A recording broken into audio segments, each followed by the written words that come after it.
It's now time for Inside Sports Talk Radio with host Jim Rollins and co-host Earl Baker, brought to you by the Luminous Group of Companies, Colonial Group International, Global Atlantic Financial Group, Game Time, and Fit for Life with Dave Wolf. Now let's go live with Jim Rollins and Earl Baker. And good afternoon, and welcome to Inside Sports Talk Radio on this Monday afternoon. It is January 22nd. I'm Ian Rollins, along with my co-host, Mr. Alves, and we wish you all the best on this lovely day because it's Monday, start of a great week. What do you think, Mr. Davis? It's been a good. We're looking forward to a great week. Yeah, a great one. Just real quickly, we're going to run down who our guest is going to be in studio with us today. We have Couture Horton, correct? Couture Horton, Parent Chief, Couture Horton, excuse me. Chef de mission for the Bermuda Commonwealth Games team. Okay. Yeah. And we have Mr. Nathan Deal, the Boxing Association President, who will be joining us in the studio. We've got Dave Wolf today, who will be joining us at the end of the studio about health and fitness. Of course, we will have our trivia questions, and we'll bring that on to join the segment of Inside Sports Talk Radio of this Monday afternoon. Just want to recap some sports that happened on the weekend. I'm going to start first from the international side. Once again, I congratulate the New England Patriots for making it to the, I think it's the 8th or 10th, I correct me if I'm wrong, that Super Bowl appearance. It'll be their fourth in 5 years. Right, but overall, I think it's either 8th or 10th Super Bowl. I can't remember if I answered it. Right. But the fact is that they made it to the Super Bowl final again. Mm-hmm. And of course, they're favored already by a touchdown against Philadelphia. It's amazing how this man is able to do it at the age of 40. He's been saying, Tom Brady, saying he wants to stay to the age of 45. I can't see the NFL team playing a quarterback at the age of 45. I just can't. Stranger things have happened. But this is football. This is not baseball, right? Or bowling. Well, you need a game. No, you can't touch the quarterback. Yeah, but that's we took a couple years yesterday, right? Yeah. He felt some pain in that, but I just can't see him staying to the age of 45. Now, lastly, I want to congratulate the Philadelphia Eagles. Mm-hmm. Their third Super Bowl. They are 0-2 overall. They've yet to win the Super Bowl. So for all you Philadelphia Eagle fans, congratulations on making it to the Super Bowl final. I'm going to root for Philadelphia. I'm an NFC man. The 49ers from the NFC, so I have to support that. And hopefully, we may see an upset in the Super Bowl 52. How much of an upset would it be if both teams make the final? And then I'm talking about Philadelphia winning. That's what I'm talking about. Anybody can win. There you go. But if he wins again, Brady will be his 6th Super Bowl ring. Mm-hmm. The first quarterback to take it to number 6. He's the first quarterback to win 5 Super Bowl rings. Mm-hmm. And taking it to another milestone to make it number 6. It'll be interesting to see if New England loses, what will happen with their administration team, because there was some grumblings going on in the last 4 or 5 weeks. Mm-hmm. What will happen with the teams depart? They've been together, I think, for 18 years under Belichick. Right. So it'll be quite interesting what Mr. Kraft will do. You know that. What Kraft of the New England Patriots. He has other ventures outside of football. I'm not sure if many people know, but he actually owns the Israeli Football League. That's right. Yeah, that's right. And he goes there and takes a team of players. Players every year. Players to do some training and allow the players over there to play against these guys from the NFL. So, and he's got enough on his. He has enough on his plate. Right. So be interesting. Very interesting. So he's okay. Yeah. Okay. So congratulations again to the New England Patriots and the Philadelphia Eagles as they make it to Minnesota for the 52nd annual NFL football Super Bowl final. Will be shown on Fox TV. And for those who are listening, please make sure that you hear it very clear. Fox TV, not CBS, not ABC, not ESPN, maybe ESPN International. The Fox Network will have the broadcast. In the 53rd Super Bowl, CBS is carrying it. ZBM TV will have exclusive coverage of that. The next year, 53rd Super Bowl. Where's that to? Good question. I don't know. I should have done some research on that. I should have. You got me. Put my pants down. Give it to me. You like that too. You like that. That's cool. That's all right. On the local front, what's happening on the local front? Oh, plenty, man. Plenty. We had one of our swimmers. They had an inaugural swimming cup of Central American, South American, and Caribbean island take place in Florida this weekend. That's where the strongest of the strongest in the entire region come together. Like I said, it's the first time they had it. Bermuda finished with one medal after 3 days of competition, which came in the, I think it was 100-meter freestyle. 13 to 14 girls, and Logan Watson Brown winning that. We also had a whole host of sports take place over the weekend. Here we had horse jumping, rugby. We had two athletes qualify, make the qualifying standard for Carifta, then being John Dow Cumberbatch and a young lady, Amelia Oathman. They met the standard for the Commonwealth, Carifta Games, and they'll hopefully be selected to represent Bermuda in the coming days, and the team is ratified. Unfortunately, Sakari Famous was attempting to make the Commonwealth standard. Yesterday was one of the final days to meet the qualifying standard. She had to leap I believe, 1.79 meters, and she was out at 1.75 yesterday, unfortunately. I do have a quick little something to pass on. Tomorrow, on Wednesday at the Summers Cricket Club, they will be hosting their bingo, their returning bingo at Summers Cricket Club. So it'll be interesting that it's back. It's been a while since it's been up there. That's what raised my eyebrows. Yeah. It's like bingo in Somerset. Yeah, it's been a while, but it's returning. It's returning on Wednesday night. So, so for all you Somerset fans and supporters, bingo is back. In Somerset on Wednesday night. Wednesday night, 8 o'clock. 8 o'clock. Yeah. There you go. Bingo. Must be the new president. Huh? Something. Bingo. There you go. I like that. Also, I've just been informed that the 53rd Super Bowl will be in Atlanta. That's on February 3rd. ATL. Might as well have it in New York. It's freezing as ATL is now. So. Oh, you're a leader. Actually, it gets worse. It don't get no better. You know it don't get no better. That's true. That's true.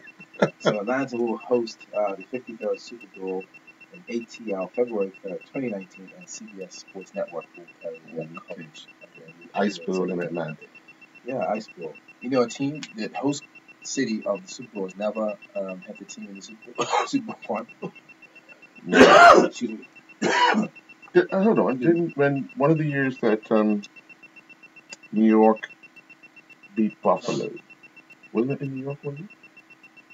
It was in New York, but New York wasn't in the final of the Super Bowl. Yeah. New York beat Buffalo, what was it, twice or three times? Remember, wide right, wide left? Yeah, I mean, he missed the kick. Yeah. Wasn't that field goal kick? Yeah, wasn't that in New York? One of those? No? Oh, okay. It was just in New York maybe 40 years ago. So it'll be interesting to see what happens from here. On the English side of football, we talk about football, my beloved Liverpool this afternoon, and we'll see what happens. We're playing Swansea, and hopefully we get a victory in that as well. Hopefully your team is feeling better than you because you're the one to do that. Yeah, I'm the one to do that. Yes, I am. Yeah. It was a little rough on the weekend. I was in house all weekend, and I hate being sick and staying in West. That's just like, ugh. You know, it's just like, ugh. Right. Can you go get some fresh air? Yeah, I'd be like, just do it. It's winter time. You got a short sleeve shirt on. You don't feel cold? No, man. You love the winter. I love any part of the year. You serious? Yeah. Good weather right there. Yeah. Okay. That's easy. Well, again, our guest in studio today will be Katura Horton Parent Chief, Mr. Nathan Dill, and Mr. Wolf. Wolf will bring us health and fitness. Yes. Dave Wolf mostly. You can tell I'm a little sick today, right? I can't even run off my head. Lord. And of course, we will have our trivia questions today. Please, again, call us when we hand out the trivia question. Do not text me. Do not call me. The number to call is 292-9595. Again, 292-9595. We're going to take a commercial break first. We'll be back after this. We do the trivia right after this break. Okay, sure. Yeah, okay. Sure. Let me go. So we did last. It's going to be at the Mercedes-Benz Stadium in Atlanta. Yeah. Let me have the paper back? Yeah, sure. All my Oh, My sorry. script in back school. Yeah, so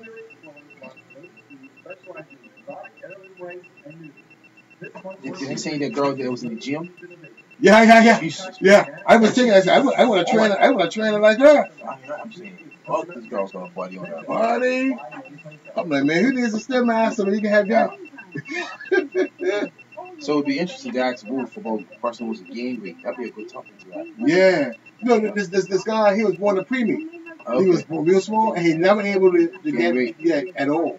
Wow. So, how you doing? Good day, man. How are you? This is Long time no see. He kept I know. small. He was You stay there, I stay there because I only give you my germs. How's that? That's a tab. I don't like that. Okay, sit over there. No, she has to sit right there. She has to sit right I there. know I'm messing with you. I don't like that. You some people that share anything. That's time. That's why we in. Thank that? you. Thank you very much. That's why we in. I was just wondering who's got the call.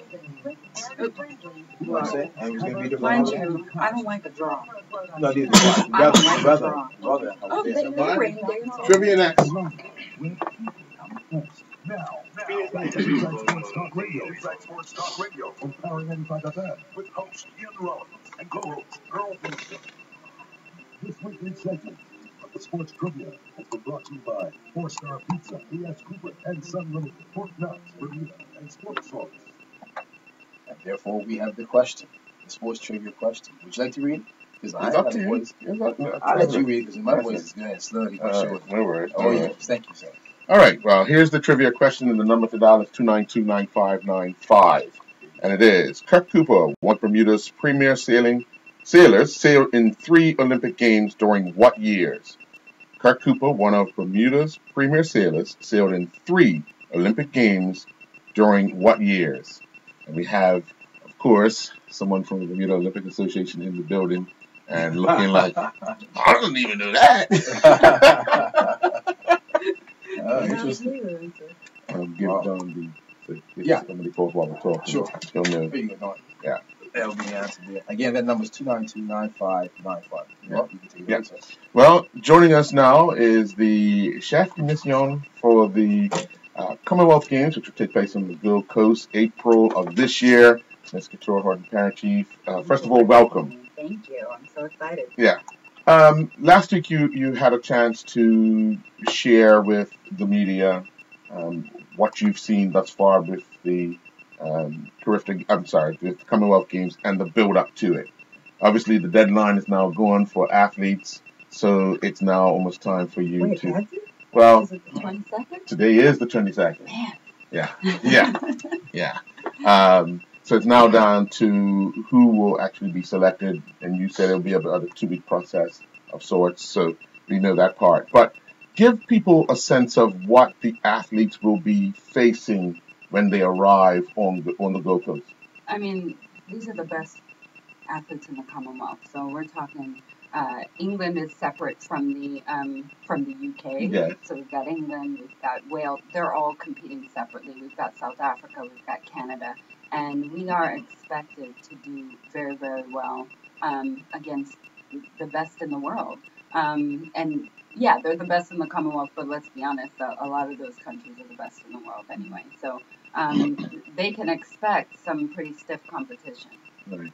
Now, from your experience as an athlete, how do we expect our athletes to prepare themselves for? Because for some it'll be first time if they make it, and for others they're seasoned vets at it.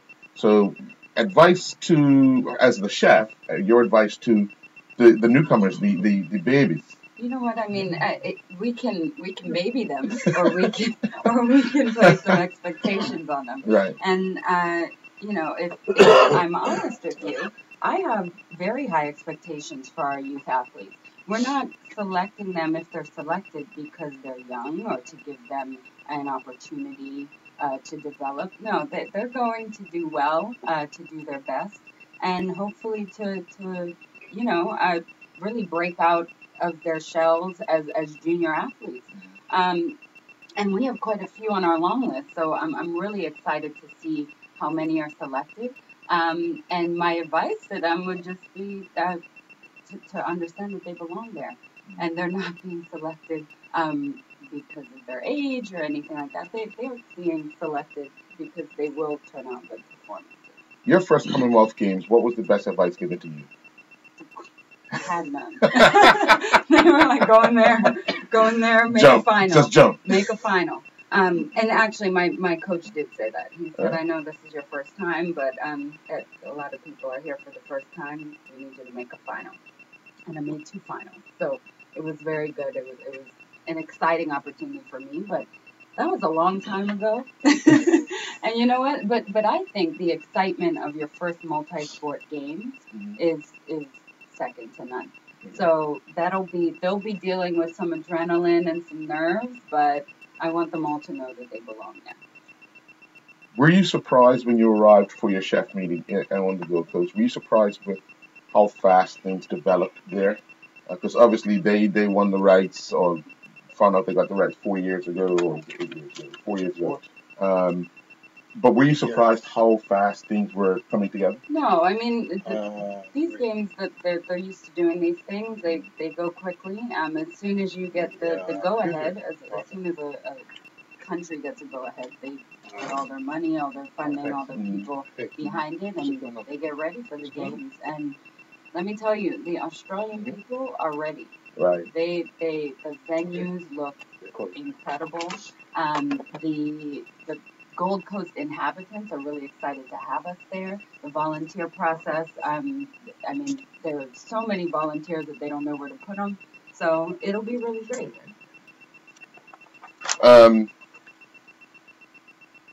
The venues, when you visited them, are you comfortable as far as, because yesterday there was some talk in one of the Gold about traffic, and some of the natives obviously are concerned about the increase of traffic that will be coming in, and actually the chairman of the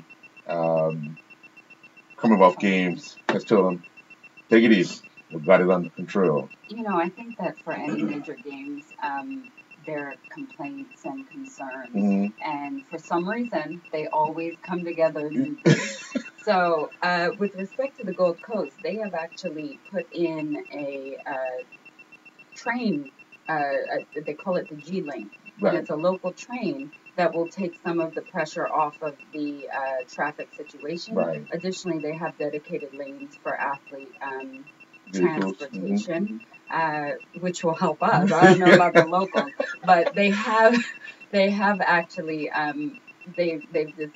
what they've recommended is that people start taking the G-Link, and carpooling to make sure that they're not adding. You feel a little traffic. guilty when you're driving in the athlete lane or the games lane, and the natives are lined up.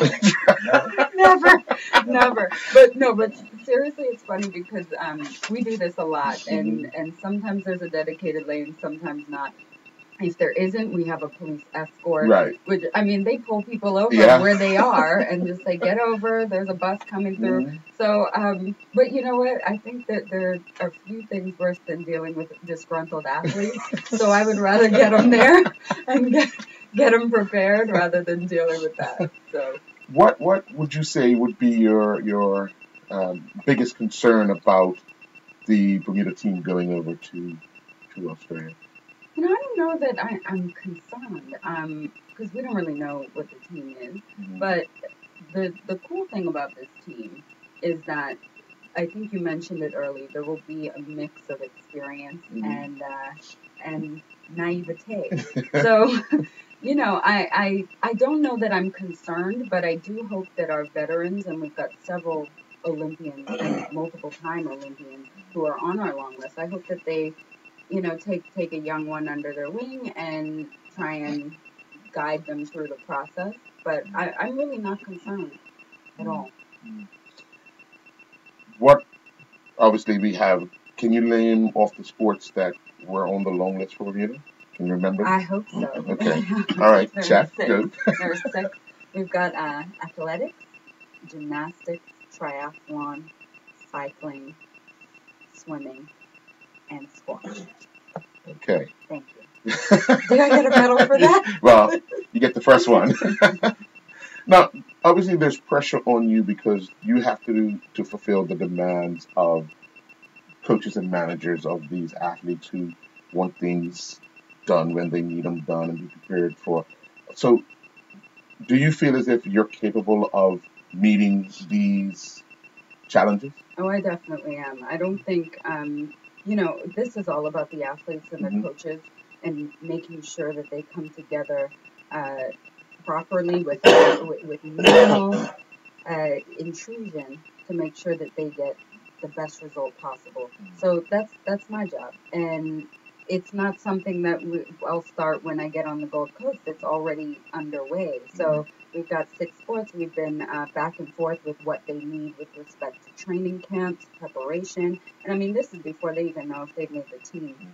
So I can assure you that every single one of these athletes on the long list is preparing to do their best, and I will do my best at being able to meet their demands and their wants and needs. Pressure question. Yeah. When will we know who will carry the flag? Did you make that decision? When I decide.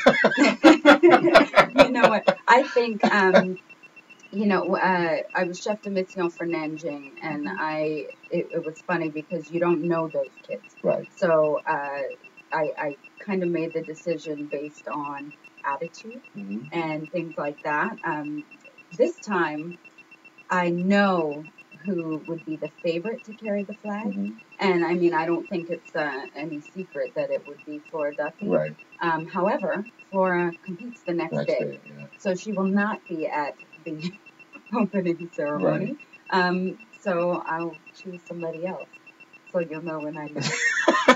You know, it's funny. She says attitude. She reminds me of her uncles, school teachers. Yes. They're all good. Yes. Yes. Just Yes. like, just like them. All right.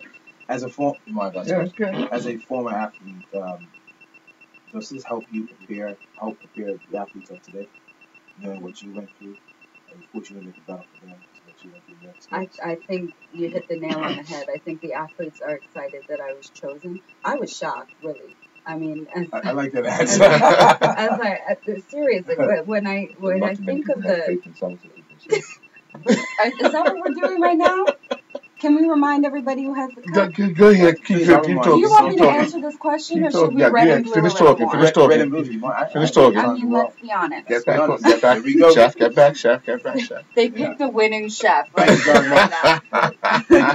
And enough from St. George's. Oh boy. So, I think it gives them a little bit of peace of mind knowing that I've been there and that I know what they need, and I've been very open to them. I mean, it's the age of social media, right. So they are able to correspond with me on Facebook, and they do. Right. And I just hope that this is actually a good starting point for other athletes who are ex-athletes, way ex like myself, who want to get back into sport and right. giving back to sport, because they need us and they need our expertise. Right. So how has the management been for you? Because that's where you're in the management and administration side of sports. It's different than an athlete. What's your role like overall? Have you enjoyed every aspect of it? I love it. But I mean, if I'm honest, the office of the Bermuda Olympic Association and the office staff has been very, very supportive. The learning curve has been steep, and they have been with me every step of the way. And, the thing with Australia is we all needed visas. And the visa process is lengthy, and it's 7-page document, and they want each athlete to fill it out themselves, and it was just a nightmare. But the support that I've received from the Bermuda Olympic Association has been incredible, and it's nice to know that they support athletes going into administrative roles. Obviously, people don't get to see that part of it. The what you have to fill out in order to make. Because people just think, oh, you qualify, you go. It's open. But when you start talking about over 3,000 athletes, and regardless of how many is in your team, you have to go through the same process over and over again. Take us through what some of the things that are required, especially for Australia, for our athletes to actually first get there. Right. So, I mean, obviously, there's the visa process, which has been going on since October. Yes. For us. and so we actually were proactive and we decided to do it for everybody on the long list, so that when it's time to go, we're not going back and forth Right. with whether or not your picture is professional or not. Mm-hmm. Additionally, we've got Travel Edge, who's helping us to coordinate the travel there, which, as you can imagine, with all of these people, spectators, athletes, managers, coaches, descending on the Gold Coast, it's really, it's a lot to coordinate. So there are 2 points of entry, and these are official points of entry in the Brisbane and the Gold Coast. When I went for my meeting, I flew through Sydney, and they held onto my bags for 3 hours, and I ended up missing my flight into Brisbane. So when I came back, and actually during the meeting, I addressed that, at which point they said, well, Brisbane and Gold Coast will be the only points of entry, so if you can enter there, that would be great. And as you know, I mean, Sydney's a big old busy airport. Right. Gold Coast, not so much. Right. So most of the pressure will be on Brisbane. But the good thing about the organizing committee is we will be flying directly into Brisbane from the United States. So when we do that, it'll be the organizing committee's their responsibility to get us smoothly through the process. So it's coordinating that travel, uniforms. I mean, as an athlete, you don't think of that stuff. You Right. just go, and for me, you dive your best, and you expect the uniform to be there and your ticket to be paid for. Right. So Now you're on the other side. It's a huge responsibility. It's a lot. And I mean, even like little hiccups that may happen during the games.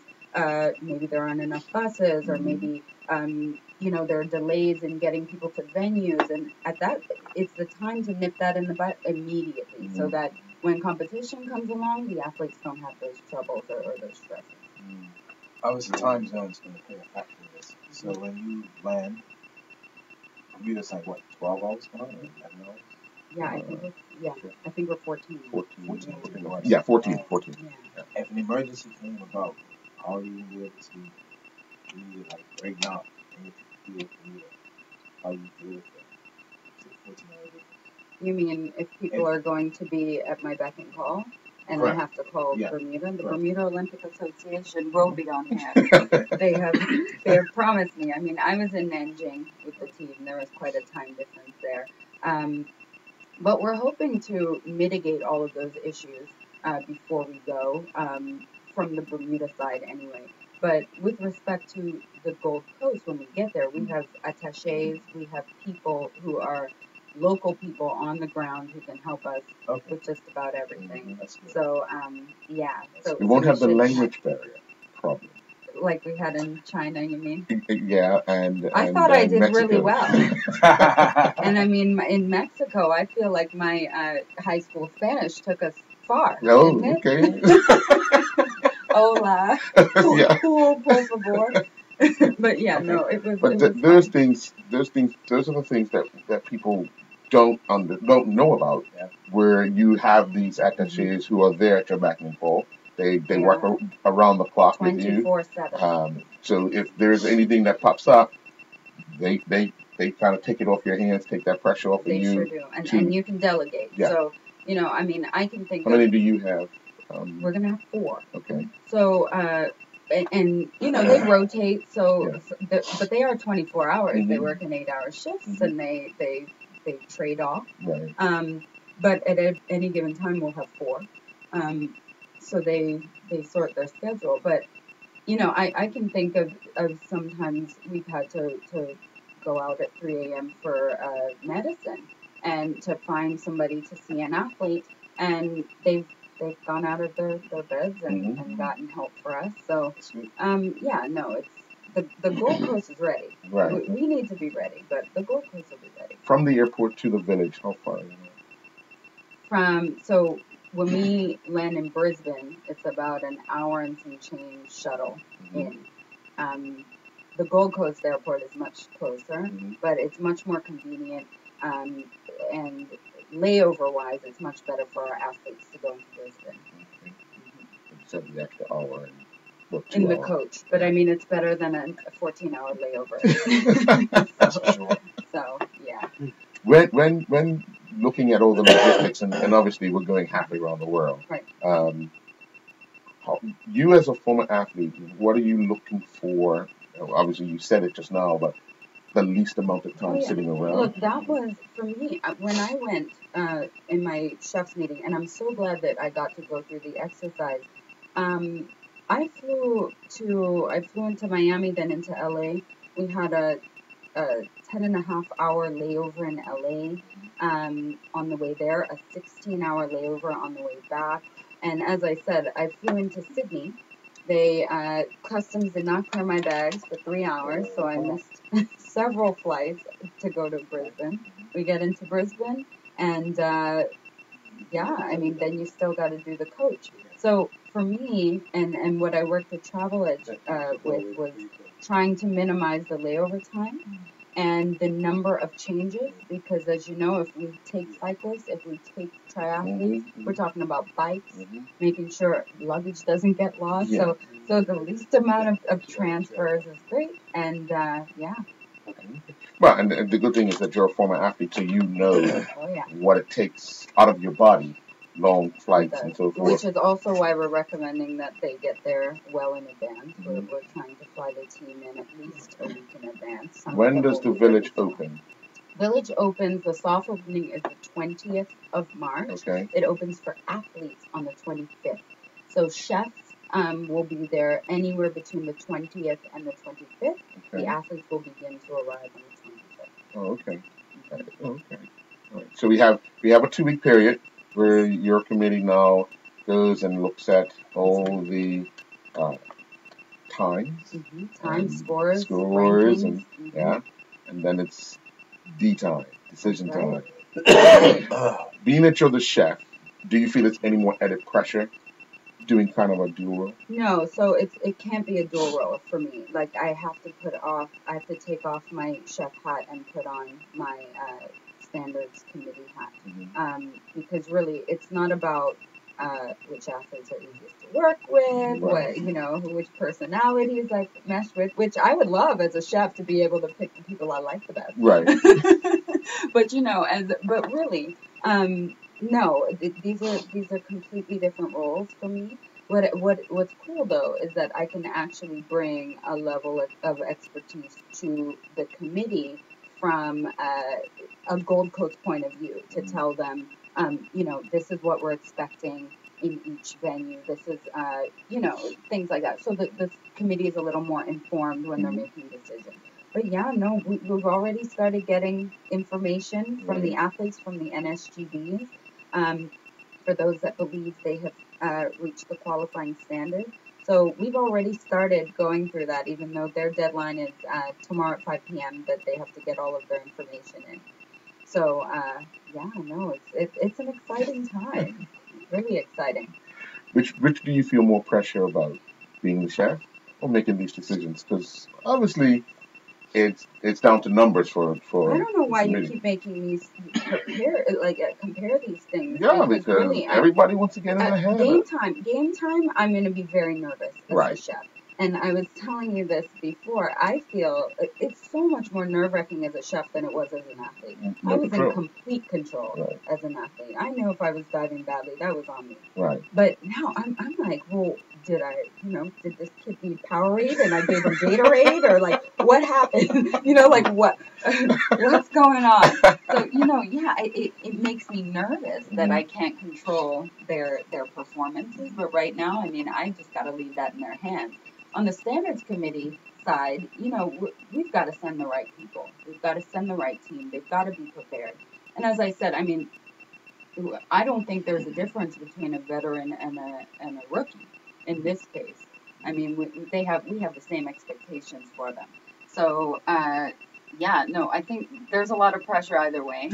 And as I said to you before, when we were speaking, yes, we have a number of spots that we can fill, but at the end of the day, we want to send a team that will do well. We don't want any stragglers. This is the Commonwealth Games. This is not a developmental meet. This is a big step towards competing at the Olympic Games in Tokyo. So you know, this is what it is, and I think they're going to have to come correct. So my committee has to get some athletes that will come correct. No, I'm safe. I'm safe. Okay. Trying to save my voice. Oh, okay. Well, we're speaking with the chef of the Bermuda team for the upcoming Commonwealth Games, Control Horton Parent Chief. Um, because I know I asked you this before, but what were your thoughts once you were asked to be the leader of this team? Because it's a huge role. I'm serious, shock and awe. It was a complete shot in the dark when, you know, I put my name in for consideration. And I was really just so honored and so privileged to be able to, I mean, this was really full circle for me. We're talking about 16 years after I first competed at my first international meet, which was the Commonwealth Games, my first big senior international meet. And, you know, for them to take, for the Bermuda Olympic Association to take, really, it's a bit of a leap of faith because I've only chefed a youth games and I've assisted Donna Raynor with the CAC games. But I think it was good training to get me to this point. But yeah, no, I really, it was a shot in the dark. So I'm glad they took a chance on me. But it is a large responsibility, and I think I'm up for the challenge. I hope I'm up for the challenge. What advice would you give to former athletes to get involved at the administration level now that they've kind of come to the end of their active career? No, like do it. Really. We often as athletes, while we're competing, think about life after sport. And, you know, it's really a difficult transition for a lot of athletes, if I can be very honest with you. We've got athletes who, you know, they come out of a 20 to 25-year career where they've done nothing but this. And then they know that, you know what, you might never be as excellent at anything as you were at this. And you put all of your blood, sweat, and tears into this. So then you come out and you're expected to excel in business or in the workforce. And we have a lot of transferable skills that go into the workforce very, very well. However, I think that staying in sport when it's part of who you are is really important. So my advice would be just to do it. Get into coaching, get into administration, run for a board, and do that. Well, folks, we want to thank Ms. Horton Parent Chief for joining us here on Inside Sports Talk Radio today, enlightening us on her role as the chef of the Bermuda team heading off to the Gold Coast in April. We want to wish that team, when it's selected in about 2 weeks' time, pressure's on. 2 weeks' time. Sure. I'll be knocking on the door. Sure. Well, thank you very much. We will take a commercial break and come back with more Inside Sports Talk Radio before we head up to the news. Sports Talk Radio. Thanks, guys. Mention the winner. Yeah. Thanks so much. Thank guys. you. Actually, I like to have him on your phone and then we talk to him. Right, because you were. That's fine. That's fine. Can we call him back? Yeah. Who's the winner? Wild Child. Here you go. Yeah. You can call it Who's back. Wild Child? She won last week. No, the week before last. Week before last. Dang, Joe. She's from Florida. Your mom told me Matt's at work set. Oh, so you're pretty good. Yeah, pretty good. She told me Matt. That's what Matt teacher. Thanks, guys. All right, I'll see you later. Take care. And you know what? We're probably going to announce right after our meeting. No problem. Yeah. Okay. FYI. Yeah, no problem. It's game That's- Take care, my friend. See you later. All right. You know what? She called off the years in order. Oh, That's when the books. I'm wondering if she's got a book.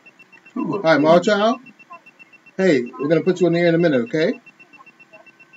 To give the answer. Yeah, to give the answer.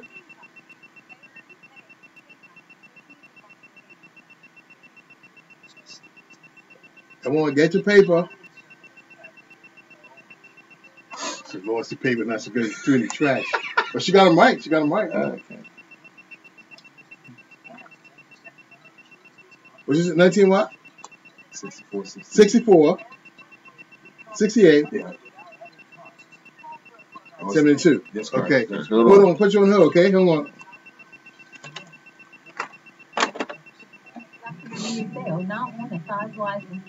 Yes, 50 to 60% She off called them all up. winter stuff. She called them up in Huh? the same order as it is Yeah. listed. That's great. It's just Google it, bro. She's probably Googled it. Yeah.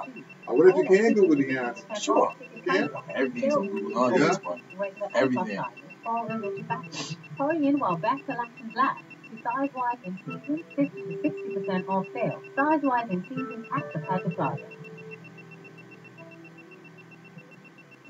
Be a part of Inside Health with Don Bassett and Sarah McKittrick of the Bermuda Diabetes Association on Power 95 FM radio. This 45-minute live and in-depth analysis will provide the latest information on diabetes. In addition, we will have testimonials from those dealing with the challenge of diabetes, and phone lines will be open for your participation. That's Inside Health with Don Bassett and Sarah McKittrick every other Tuesday on Power 95 at 12:15 p.m. Brought to you by Lindo's Beauty Companies and the Argus Group. Now, back to Inside Sports Talk Radio. Inside Sports Talk Radio on Power 95 FM with host Ian Rollins and co-host Earl Mason. And welcome back to Inside Sports Talk Radio. Before we get up to the news time, we do have a winner on the line of the question, trivia question, which was Kirk Cooper, one of Bermuda's premier sailors, sailed in 3 Olympic Games during what years? Caller?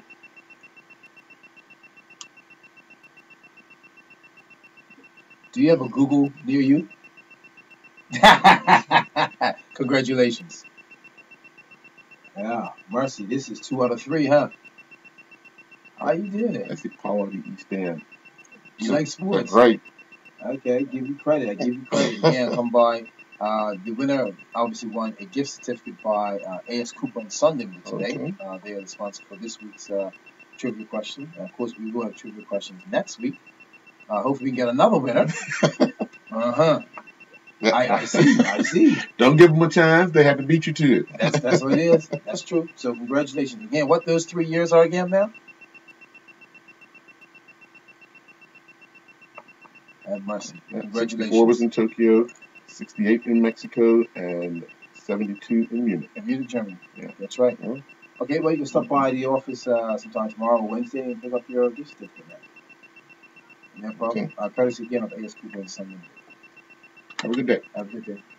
Ian, interesting talking with Katura because there's that striking balance of a former athlete now in an administrative position. Yep. She will have the ability to think like an athlete when it's time to help the athlete. That's true. We have a lot of administrators in that same position, but then you have other administrators who are good in just administrating. You're right, and the point that she made is valid. Is that athletes should get involved in it now. As you know, I think they started probably in 1993, 94. They offer sports management, and this is a great opportunity for those athletes now who want to strive and actually excel in athletics and sports management. Take up the course. And they offer it in the college and of course universities overseas in North America and Europe, and things of that sort. It's a great opportunity to get something back. If you love sports so much as Katura does, you see, take you around the world from an athlete to an administrator. It goes well. It goes well for her. I give her credit because she's on point with her stuff. She's very good at it, and I give her a lot of credit. And it's not an easy task, but she's taking it on. So credit to her. Well, you have to look at those type of people that put their hands up and say, "I'll try it," or "I'll do it," and you have to give them the respect. So, that's for sure. Well, it's news time. We're going to come back just after news, and we have again Dave Wolf and Nathan Deal of the Boxing Association joining us. And of course, Dave Wolf will be regarding health and fitness, and also we'll get some information on our World Cup information that we've been sponsoring. We'll be finished after the news. We'll be back after this. Stanley Jones. Join me on the morning show on Friday mornings at 7:45 a.m. It's all about you. Yeah, Wolf is coming on. Let me get his clip for life intro. Using the reversal of diabetes, blood pressure, and heart disease. It's all about you on Friday mornings at 7:45 a.m. Power 95. Brought to you by the Premier Health and Wellness Center. It's all about you. Yeah, crap, Jesus, man. I know you do it. If we're interviewing and somebody calls, if the right answer, you want me hold them? Hold them? Or we can fall back, yeah. You can fall back? Okay. Because I always take their number anyway, just in case. Do it that way. Okay. I'll leave that. You need this already set up, right? Yeah. Okay, I'll leave Yeah. it. Yeah. That's good. So we can just drop right into it. Yeah, cheers and what was that? You're watching Power 95, Bermuda's big station at 94.9 FM, a Bermuda Broadcasting Company station.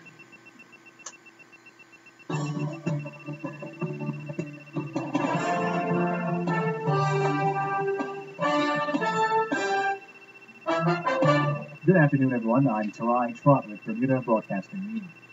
Former Attorney General Trevor Munnis says important questions have to be raised surrounding the resignation of Cabinet Minister Zane De Silva.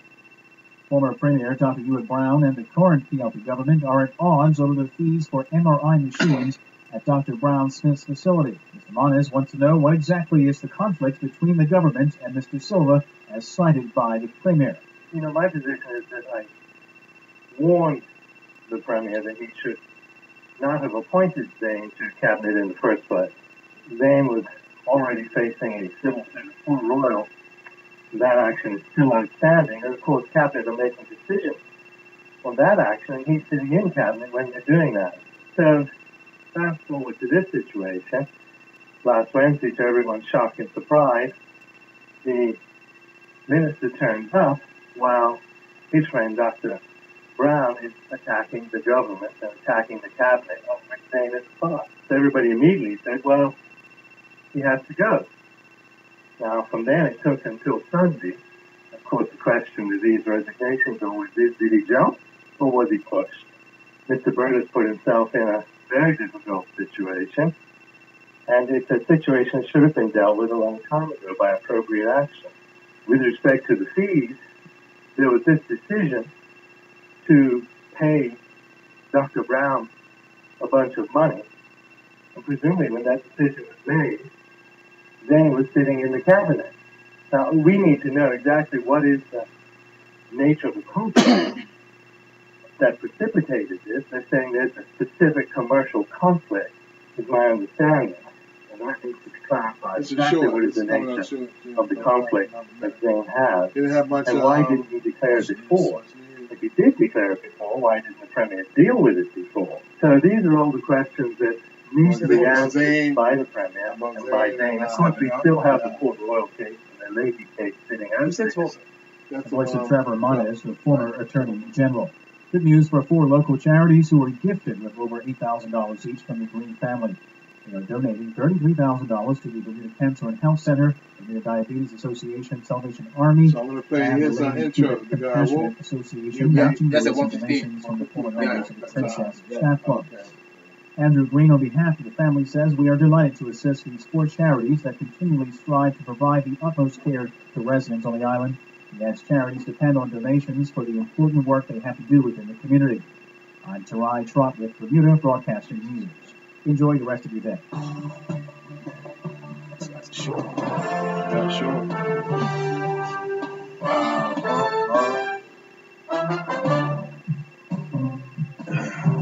This weather update is provided by the Bermuda Weather Service, sponsored by the F&M. All right, thank you, Gerard. Weather-wise now, mostly cloudy skies, a chance of a couple of showers today. Winds are out of the southwest right now. High 70 degrees. For tonight, mostly cloudy skies, becoming partly cloudy overnight tonight around 63 degrees. Checking ahead for Tuesday, mostly sunny skies. Winds are out of the south, light winds gradually increasing. High for Tuesday, 71 degrees to low 65. Checking for Wednesday, clouds and some showers in the local area too for Wednesday midday. High 73 degrees to low 66. Checking Thursday, cloudy, more shower activity during the daytime hours. Southwesterly winds for Thursday, high 68 degrees, low 58. And long-range forecast for Friday, sun and clouds to start with, a couple of passing showers for Friday, high 62 degrees, low 56. This weather update was provided by the Bermuda Weather Service, sponsored by the F&M. I want to thank the folks at BFNM and the Bermuda Weather Service. Now, back to Inside Sports Talk Radio. Inside Sports Talk Radio on Power 95 FM with host Ian Rollins and co-host Earl Beeston. Yes, and welcome back to Inside Sports Talk Radio. As we said just before the newscast, that we have some information regarding our World Cup packages. Well, we're pleased to let our listeners know that as of Thursday this week, the packages will be unveiled, the World Cup packages. We will be selling to our clients and potential sponsors who would like to come on board and be a part of the action for 2018. Obviously, FIFA World Cup will be in Russia 2018 this year. The packages are very nice and very affordable, and therefore, please get in contact with us by Thursday of this week.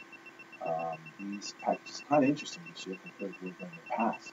We've named, as you look at Earl and look at it as well, 4 packages. One is called the Pele package, the Maradona package, the Bobby Moore package, and the Joao Muller round of 16 package. And of course, you know, those are from 4 significant names of World Cup footballers in their time who have basically done very, very well in World Cup. So we did something different. It wasn't just the colors of the gold, silver, or bronze package. We used the names. So we came up with the names of a packages for our potential sponsors. And get in contact with us. Get in contact with me by Thursday, and they will be available by electronic mail, or obviously you come by the office and pick up the package. So again, there's going to be World Cup packages for 2018. FIFA World Cup 2018 getting underway in June, July, and 4 weeks of the best teams in the world, the world's #1 sport. You say the best teams in the world? Well, No, they no, the qualify. teams that qualify. They qualify. I did come back and say Teams that qualify. the best teams in the world. Some of the best teams in the world did not make it. Because they didn't qualify. Right. So that's their fault. So they ain't the best. They're not the best. The best teams in the world in World Cup 2018. Sometimes the best have a bad patch. That's a part of life, right? Yeah. Right. So they ain't the best then at that time. Okay. So the best now who have qualified for Right. World Cup 2018, that's all I'm referring to. I'm not saying overall. Right. No, of course not. But for 2018 World Cup, these the 32 teams that will be vying for the World Cup. Who you selected for World Cup? Well, my team's out. Oh yeah, the other team. You know that. Just watch. No one. Yeah. Has your team ever made the World Cup? Nope. So you haven't picked up the teams because your team's never qualified for the World Cup. I need to support one team. But in your time, you think your team's going to make the World Cup? In my time? In your time? No. So why not go support another team? Plan B? No. Okay. Do you see any of these guys' countries come rooting for Bermuda? Why should you if your team's making for the World Cup? Why would if your team's doing bad? But love the sport, don't you usually pick the team? Why not just stick with the team you know? I support Bermuda wholeheartedly. So which team of these 64 not 64, which team of these 32 which will go up to 48 2022. Yeah. So who are you rooting for? In 2022 or 2018? 2018. Who do you consider the favorite? Or who do you consider will raise the trophy? Well, I'll go to the first person. Favorites. I'll go with 2 teams, Brazil and Germany. Okay. Germany obviously the champions. I won't count on Belgium either. Right. Excuse me. They've got a new coaching right in the now. But he's putting a new style of football for it. And he's blended in the European style with a little bit of South American because he allows the players to express themselves. Yeah. So he just kind of comes out Spain over better, but he just kind of comes up. So we'll see. Okay, so now the other question. Who's your team? Who's my team? Bermuda. Good answer. But we're not in the World Cup. Yeah. Okay, not a problem. It all happens in June, folks. June and July and ZLPT 7. It all happens. I think it starts June 14th and ends 5 months later, July 15th. Man, that's 4 years away. 4 years. What was it? 4 years ago, we actually had the World Cup here in Bermuda because Coca-Cola was the sponsors of the World Cup 4 years ago. Brought it into Bermuda. It was on display at Botanical Gardens. A number of people came out and had the opportunity. I think they got in they had the bid to be there with the trophy on hand. And just to get a close-up look at one of the world's most recognizable trophies. No, you didn't get to touch it because it was in a glass case and had security with it and all that. But that, believe it or not, a lot of people might say, well, the America's Cup is a significant cup, but the fact that every country gets an opportunity to play in a World Cup, over 211 countries, I think that one is a little more significant to Bermuda. So the fact that it was here, people that got an opportunity to get a photo with it or just, visualize it in person, because you see that trophy being presented at the end of the World Cup, as many World Cups as we've seen when you watch the presentation, but to actually be up close and personal with this trophy was something that I know a lot of people who had that opportunity will never forget. That's true. Yeah. But bear in mind that the America's Cup is the oldest, I think, team sport cup. It's like starting at 18. Yeah, something like that. Yeah. Yeah.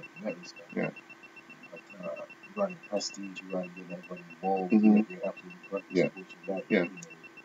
Go to other countries, partake in this event every 4 years. Right. It's going to be interesting in 2022 because it's going to be in Qatar. The World Cup will be shifted to November, December. Yep. That's like fast approaching. It's only 4 years away. That's right, because the minute this one starts, they actually start. Yeah. And I think they're going to announce in this year's World Cup, the venue for 2026. Yeah, because they have the Congress just before the World Cup. Right. That obviously Gianni Infantino was here last week, and he indicated that they will be having meetings prior to the World Cup in Russia, and that's one of the things they will be discussing, among many other things. I'm looking forward to that because there's a lot of stuff going on in and around football that will be revealed at the next lot of meetings in Russia.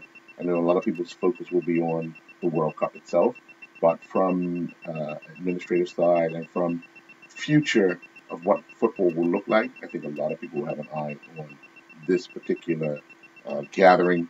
As we know, it was a few years ago that they had a gathering that didn't end so well for many who left in handcuffs.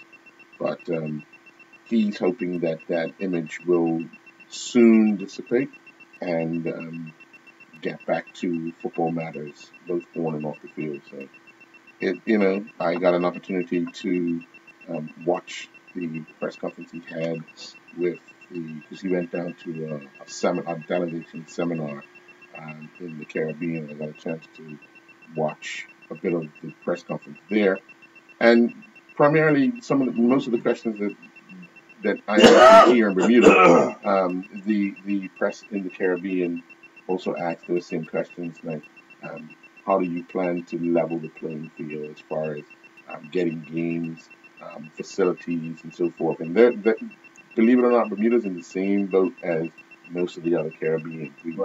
We utilize our fields for multi-sports. Clubs need the facilities need upgrading and all that. So we're not alone when we ask these questions. No. It's just that for years gone by, each country acts individually. Now we're looking at a collective group, which makes sense. And you actually are stronger. Yeah. He did have within in the Caribbean CONCACAF president, Victor. He was down there, so it's starting to come together. It's obviously going to take time, but it's one of those things where you have to look at being patient, understanding structure. And I know a lot of people look at what the associations in Bermuda are doing, and a lot of them are trying to mirror what the governing bodies globally are trying to do. They try to scale it down to Bermuda, Bermuda. But again, we have to remember that a lot of these decisions are not made just by people in a boardroom. They're made by collectively clubs at AGM, semi-annual general meetings. There's a lot of discussions that go on behind the scenes. And for the people that like to make comments or criticize or get involved in your club and then attend the meetings, and maybe you could be better informed or make your suggestions. making a suggestion outside don't necessarily mean it's going to make a difference in the inside. So, That's true. so that's the way I look at it. You're right. Yeah. Well, let's take a commercial break and receive our next guest in the studio. Okay. Has been presented to you by Windows Group of Companies, Colonial I don't Group know. International, Global Atlantic Financial Group, Game Time, and Fit for Life with Dave Wolf. We'll return after the break. Ever since the famous TV dinner was introduced in 1952, Swanson has been a familiar brand name the world over. We're featuring one of their relatively new products, Swanson's Broth. Swanson's Broth hits the perfect balance between the vegetable and meat ingredients, bringing a real flavor boost to your cooking, naturally adding extra richness and nutritional value to stews and casseroles, rice and couscous, and even poultry stuffing. This month you can try Swanson's chicken, beef, and natural goodness chicken broth. Linda, why go anyplace else? That's the brother back. Calling all players. What time I is was it? class this morning. It's game Beautiful. time. You know, I Fun missed it, and right? dependable Yeah, that sports was it. betting on NFL, NBA, Major League Missed that Baseball, stuff. golf, horses, English Premier League, and more. Yeah. She Weekly did. promotions, Oh, yeah. instant win It's a games. surprise. See everything we go with our This is weekly fun. draw. Game-time player. Calling to one of our 3 locations in Somerset, It's that season, man. Everybody got sniffle. It's that time, man. You know, don't worry about it. Better keep it over that side. Yeah. You probably gonna see me Wednesday It's morning. moved too early in the morning. Yeah. It's moved too early in the morning. It's that morning? Oh, my God. And not, man. Eligibility and That's why I come back. Take a look at it. 7 out of 10 claims are now received electronically, 6 out of 10 claims are settled automatically. leaving you more time to focus on the choice of care. Premier Health. Smart health insurance feels good. Call Colonial on 296-3200 Or visit cgigroup.com. Be a part of Inside Health with Don Bassett and Sarah Kitchen of the Bermuda Diabetes Association on Power 95 FM radio. This 45-minute live and in-depth analysis will provide the latest information on diabetes. In addition, we will have testimonials from those dealing with the challenge of diabetes, and phone lines will be open for your participation. That's Inside Health with Don Bassett and Sarah McKittrick every other Tuesday on Power 95 at 12:15 p.m. Brought to you by Lindo's Group of Companies and the Argus Group. Now, back to Inside Sports Talk Radio. Inside Sports Talk Radio on Power 95 FM with host Ian Rollins and co-host Earl Basin. This segment of health and fitness is presented to you by Fit for Life with Dave Wolf. And welcome back. It's that time. Dave Wolf in the studio. Good afternoon, sir. How you doing? Good day, all the star, brother. You didn't see me class this month. So I'm fighting that serious school. You didn't see me class on Friday either. I think I'm going to go for a week, mate. That's right. Take as much time as you need, man. This is the season, right? So that's true. Plus, I don't want to get whatever it does. So. This morning. I'm your friend, but from a distance. I love you, but from across the room. Understood. Exactly. They can't even talk. Actually, you said it's that time of season. This is where people make recommendations for themselves to get themselves in shape. You're a perfect person to ask this. How does someone go about putting themselves in shape for the long term, not the short term? I mean, obviously, everyone's different. People have their own, journey, you could say, right? Person A is trying to lose weight. That might be the goal. Person B is trying to get healthy. But I think at the end of the day, no matter you're trying to lose weight, get healthy, or pursuing some aesthetic goal, you need to look at the big picture. How am I going to sustain it? I'm just not an advocate of anything quick fixes. A lot of quick fixes. You got Instagram that you can look at all these different diets, different protocols you can do. But I just always go for the old tried and true method. Right. You eat good food. You eat it all the time. You exercise. You get proper sleep, hydration, and that's the lifestyle, right? Then more likely, if somebody is incorporating a healthy lifestyle, it's probably going to last for a time. If you're doing a crash diet or a crash program, chances are you're going to crash. I got a quick question because you guys said it is the season for people, chest kills, head kills. For someone who's so focused on that process of losing weight, that says, I'm going to do it. How much caution should they throw to the wind when they do have a chest kill, just because it can become dangerous? Yeah, it's interesting. I had somebody came to the gym this morning, so that's a very good question. A regular client of mine, and immediately I can tell she didn't look the same. So I looked at her and she was like, "Yeah, I just wanted to come get a workout." And I said, "Well, you look terrible."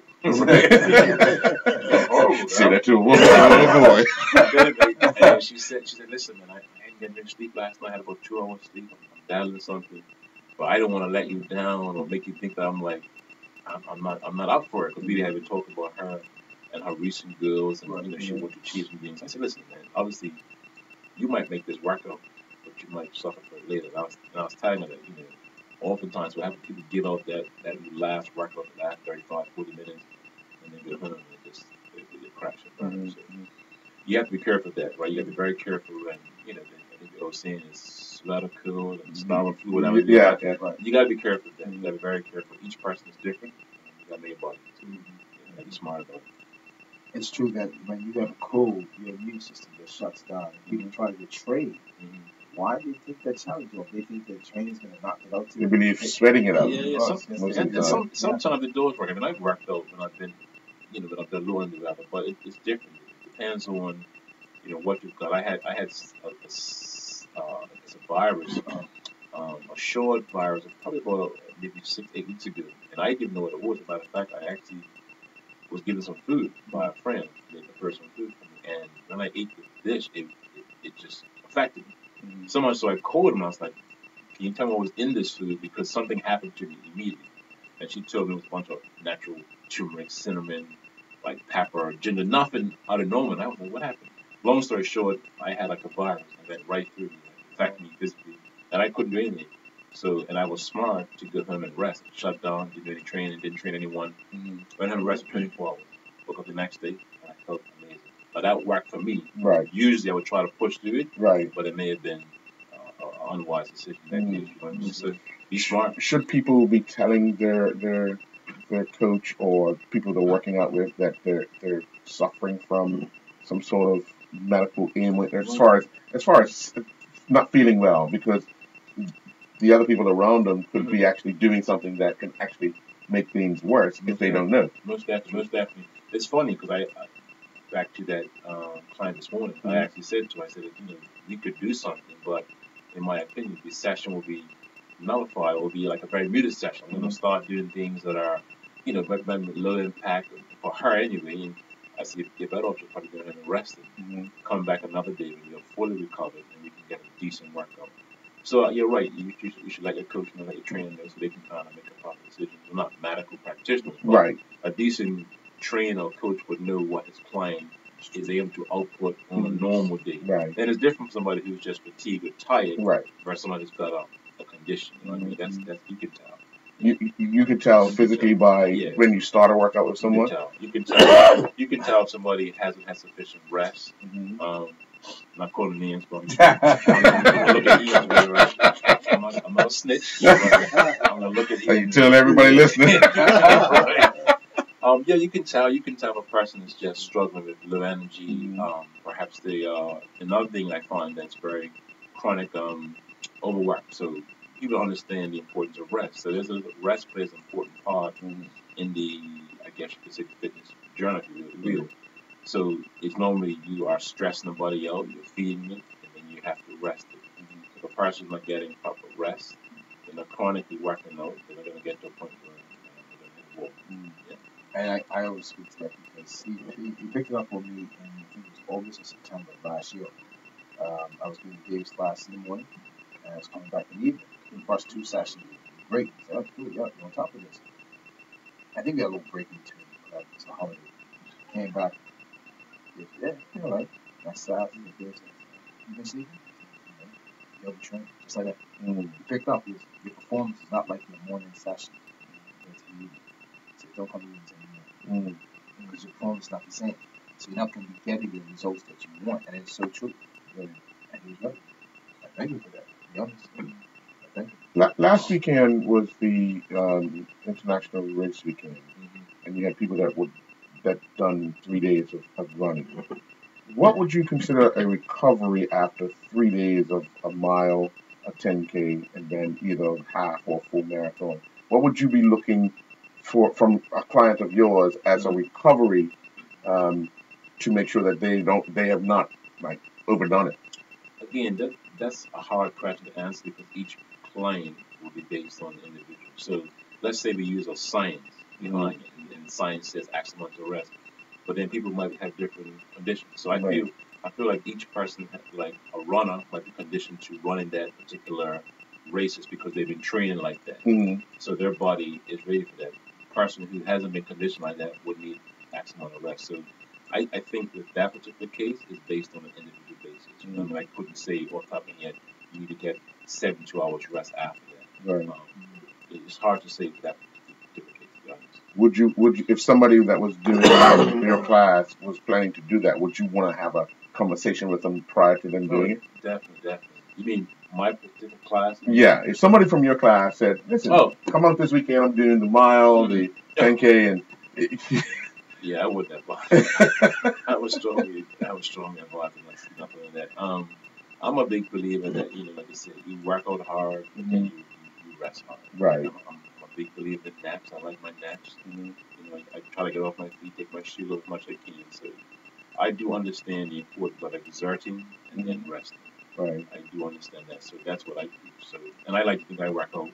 I've been out where even I've done 2 or 3 workouts a day. I'm still strategic about it. Right. So I might work a larger muscle group in the morning, and then maybe a little bit of cardio midday, and then a smaller muscle group at night. So then I'm working out in a way where it's strategic, not just doing haphazardly at my body.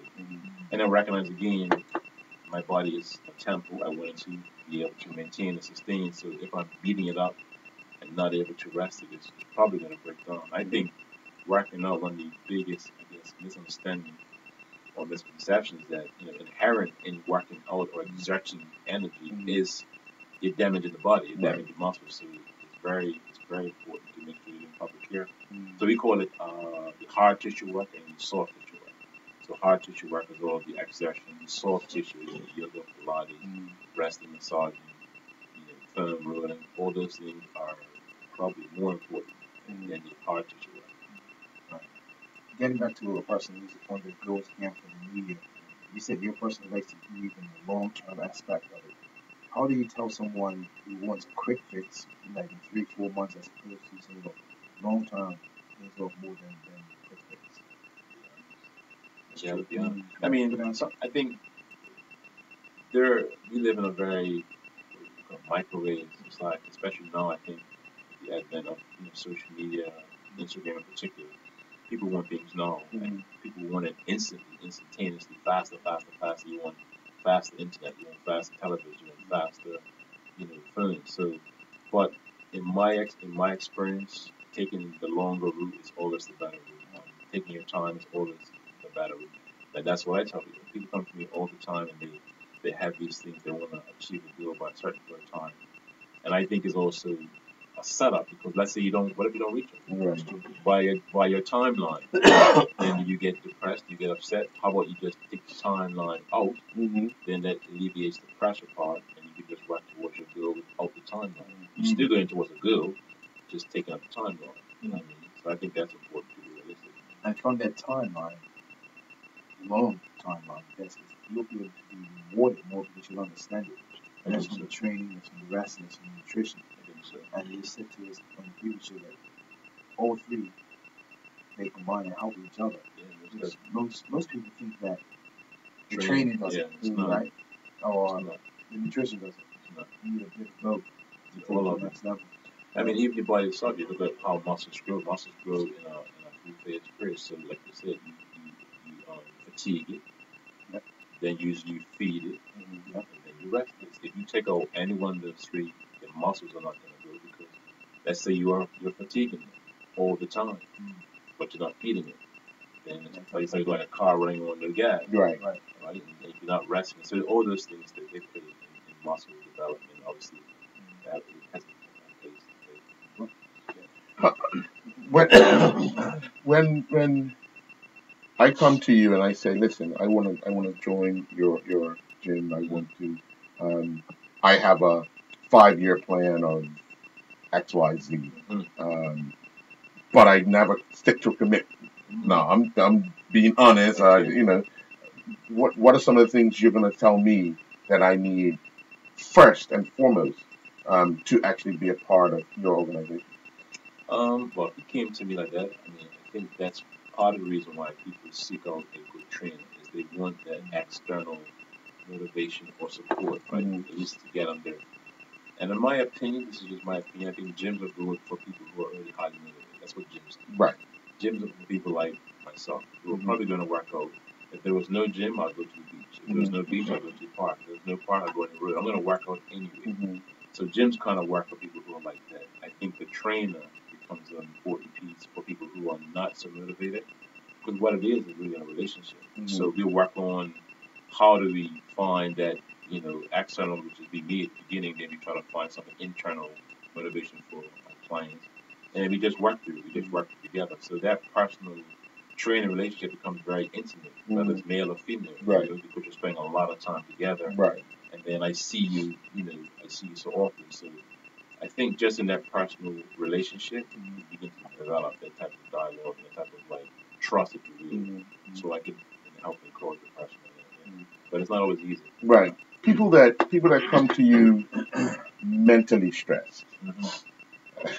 Yeah. What advice are you giving them? Because some people just want to block out the world and do like go to the extreme. Yeah. But you say you'll notice your clients are a Yeah. little different. That's a good one. I feel like stress is a good one to bring up in this side because I notice when people come and even like when myself when I'm stressed out, Mhm. how it affects me, how it affects my mood, Right. how it affects my sleep. You know what I mean? I just get like a little tense. But that particular one is obviously it depends on what the stress is. Usually it's work. Right. Usually Right. Yeah. either worse or spouse. Yeah. But we're not gonna talk about spouse right now. You want to stay on the air Yeah, for let's the. stay there.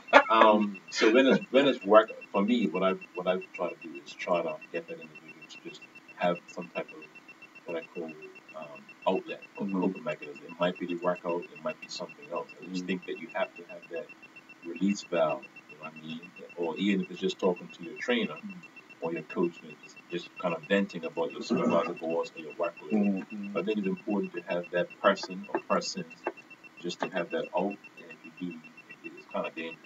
It's very dangerous. Right.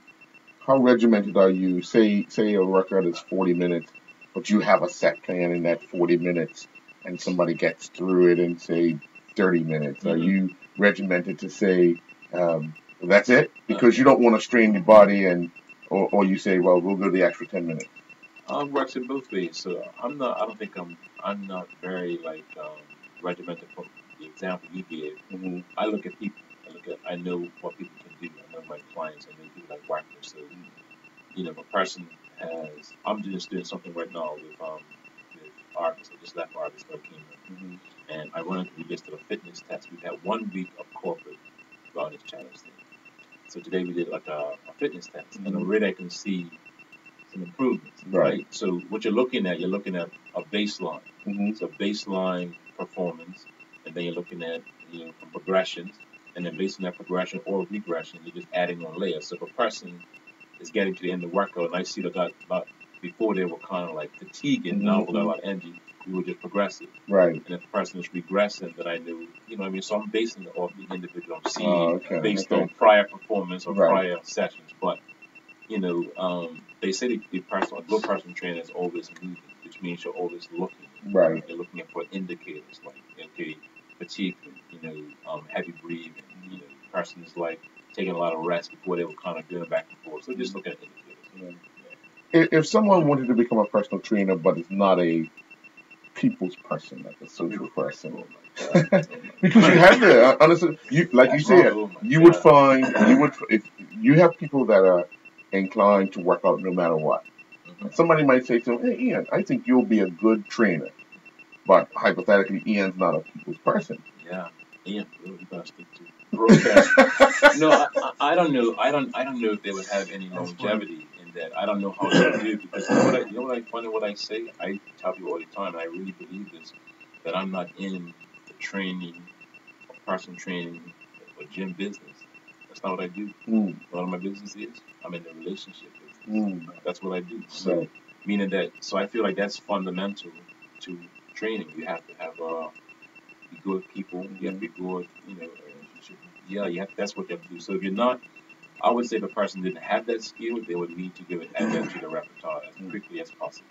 Because no matter how proficient they are or whatever type of credential they have, they're going to find it's going to hinder them. Right. Because it really is to do with personal relationships. Yeah. Do you have to look within first before you make that step?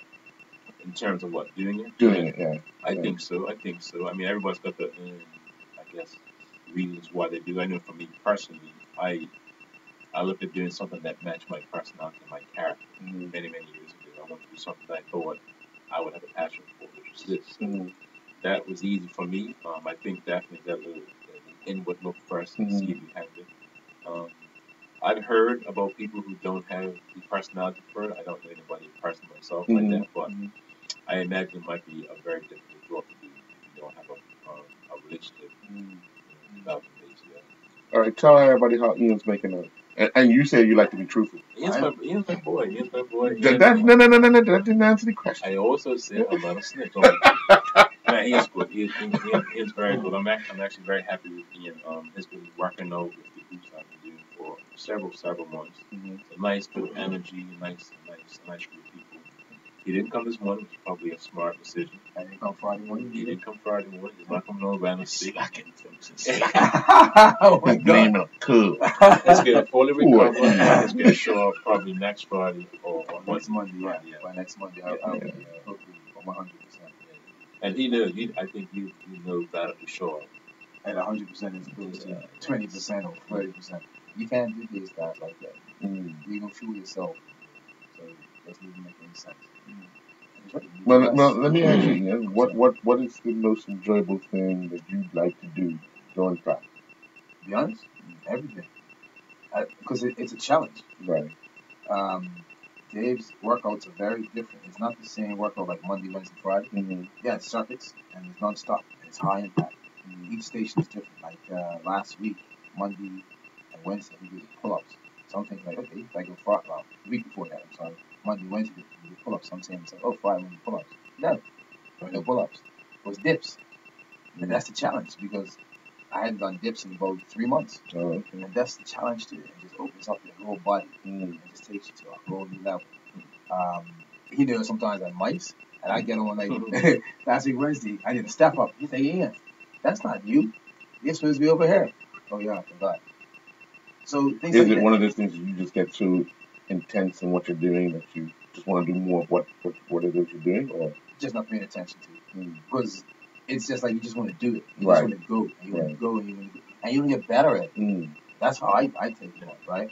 And that's how everybody in this class takes it. They just want to get better. It's not about just doing it. You want to get better at it and better. And you want to show him that you can do it. Right. And once he sees that, he raises the bar again. He does it. Well, you don't want to share him too much because that means more. But it's like the challenge is to take on more because you'll do it and you enjoy it. Right. And then when we leave this class, we go run 2 miles. So Dave, you know that tells you. Yeah, I know. At first it was kind of offensive. We used to leave the class and go do 2 miles. But I think that's good because what you really want it's a conditioning class. You really need to work at a high level, you get your heart rate up, your body's in good condition. And what you want people to leave the class and then condition basically means, or fitness is basically the ability to exert energy and then still function on your day, right? Versus someone who exerts energy in a donkey day. Right. What you really want is someone who can blast, session and then say, you know what, I'm ready to go on. And continue on. That's what you really want to say. Not taking offense. No, I did. He actually came running, so much running. He's like, this guy's serious. Now he does. Now he tells everybody, look, you enjoy I'm pretty sure you'd have said, tomorrow or the next day, doesn't get it. And he does it. And he does it. So I enjoy it. I'm serious. I enjoy every second of it. That's why I do it. And it takes me to the next level each time. And I come in like naturally how I feel. So I'm happy. Any final comments? I've been quiet today because of my voice, but any final comments? No, thanks for having me again. Just encouraging the meetings to continue on their journey, health, knowledge, mind, body, spirit, everything into just that's what I'm pushing. I love my country, I love my island, I have a great love for people, and that's my desire that people just live a healthy life. Nobody's perfect, but And where can people reach out to you and where you're located?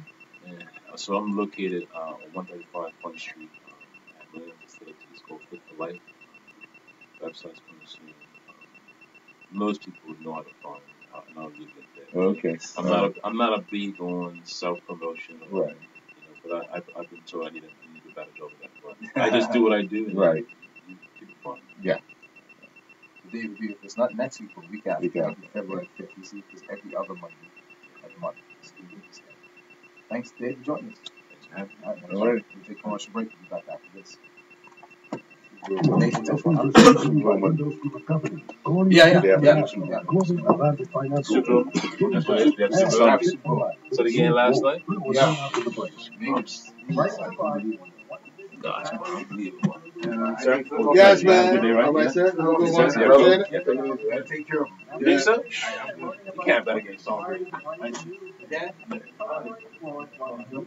Specializing in exotic rice and noodles.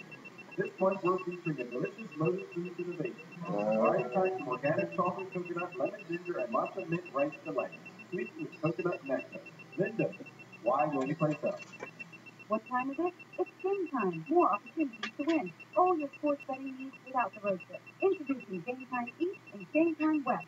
Located next to Walgreens and St. George's and Main Road Somerset by Somerset Physical. All Game Time outlets open Monday to Friday 12 to 6, Saturdays 8:30 till 5, and Sundays 10 till 5. For more details, visit GameTime.pm or call 296-3622. Game Time. You play, we pay. Game Time is a socially responsible gaming establishment. If you're looking for extra savings and free benefits, which Car insurance. and home insurance, Colonial was just the cover you need. there's a free $250 gift voucher for new home insurance customers too, and a 10% car insurance discount. Hey, good, sir. What's going, man? Two chairs like that. Salisbury Road on 296. All right, let's go to a brother. All right. Sir. All right. We're also the majority talk is about a voice that's coming in good. All right. Free navigation with a comprehensive 10-week course designed with 22 of the skills required. Turn them around. This course covers the requirements. Yes, sir. Also, You might get closer. Yes, sir. call Thank Ms. you. Martin at Bermuda College at 236-9. Be a part of Inside Health with John Bassett and Sarah McKittrick of the Bermuda Diabetes Association on Power 95 FM radio. This 45-minute live and in-depth analysis will provide the latest information on diabetes. In addition, we will have testimonials from those dealing with the challenge of diabetes, and phone lines will be open for your participation. That's Inside Health with John Bassett and Sarah McKittrick every other Tuesday on Power 95 at 12:15 p.m. Brought to you by Lindo's Group of Companies and the Argus Group. Now, back to Inside Sports Talk Radio. Inside Sports Talk Radio on Power 95 FM with host Ian Rollins and co-host Earl Graham. And welcome back to Inside Sports Talk Radio right here on Power 95. Joining us now on set is members of the Bermuda Boxing Federation, President and Vice President. Gentlemen, February 17th, if I got the date correct. That's it. What, the next greatest? The next greatest, bro. I couldn't say it any better. Years old thinking I was just going to say, well, I was going to ask that. Name and next greatest. Like, literally, this would be one of the biggest cards that I had from the age under 18 to 10 years old. Okay. A couple of skills matches, but it's awesome, man. They're exciting. They're training hard. Mm-hmm. You know, errors every other set. Sometimes every set you get green. Like, hey, I'm ready. I'm ready. Mm-hmm. The adults, you know, like the national team, you know, Andre, you know, Tyler, you got Tyler here, you know, got my boy Stafford coming back out. Right. Nice to see him. You know? Right. Yeah, man, these guys are really good, bro. Nathan, for your organization, how putting something like this together does it help the organization itself? Absolutely, Earl. What we realized last year, and we spoke about last time I was on the station, is that we were at a place where we were always waiting for others to take the first step. So we was at the wheelman backing of different promoters, which, you know, I have nothing but respect for. but we realized last year that we need to set our schedule and make sure that we can actually follow the schedule. You have the guys, the youth in the GM training, and when these events fall through for whatever business reasons or personal reasons, this Big month disappointment. is a big disappointment. It messes up the whole schedule. Some So leagues get discouraged. Like, what you am I lose training people. for? Yeah. What do you want me to do? It gets to a point like, not to cut them off, but it gets to the point where like, because my GM is it's a youth development. Right. I mean, I got a few adults down there. Some guys who some I'm being introduced into being adult fighters. And like how I motivate them is to let them know that your job is to come and train. My job is to make sure you can get in the ring. We can put on fights enough to get you in the ring as often as you're conditioned for.